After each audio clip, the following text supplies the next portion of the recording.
magandang umaga, magandang tanghali, magandang hapon, magandang gabi po sa ating lahat. So tayo po ngayon ay maglilinis dito po sa aming lupa ng aming kapitbahay. Nilinisan po namin kasi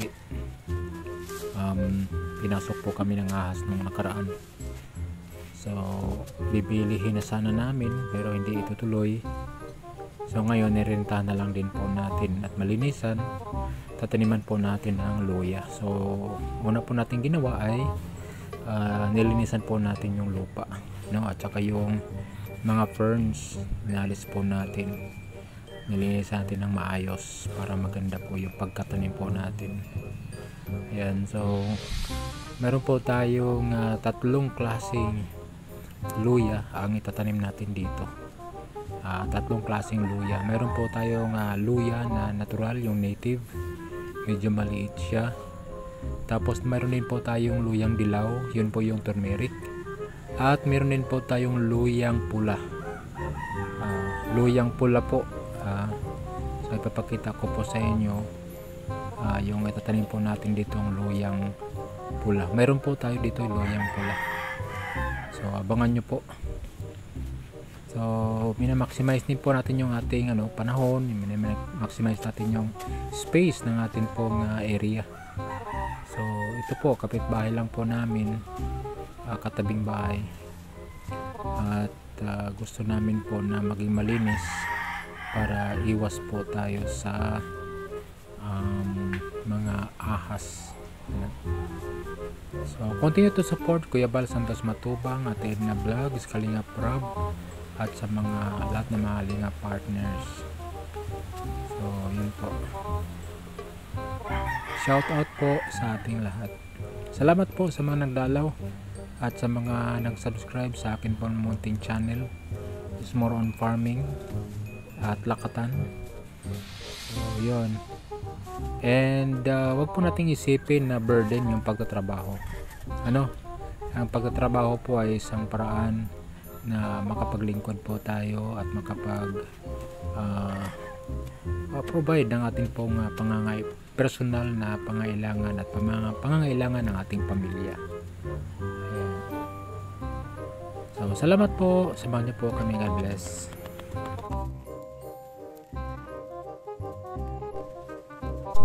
Pagkatapos pong malinisan, una po natin ginawa ay hinihimay-himay po natin yung ating pong binhi. 1 kilo lang po ito, hinihimay-himay po natin. At ito pong paraan ng pagtatanim ay medyo kakaiba po siya. At ang isang pong purpose dito para po hindi mahirapan pag-harvest, ay hindi po mahirap. Inalagay lang po natin sa taas. Yun po ang ating mga luya. Titingnan po ninyo kung ano po ang susunod na gagawin. Yan, ang kanal po natin, kinukuha natin yung lupa at yung tinatakip sa ilalim. Tinatabon sa ibabaw.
So, yun, ang kanal po natin, yan tinatabon po natin doon sa mga luya.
So yung tinanim po dito ay 1 kilo lang po yan. 1 kilo na hinihimay-himay po natin. So isang plot siya. Monitor po natin after 1 year kung ilan ang makukuha natin. So, God bless po, bye bye.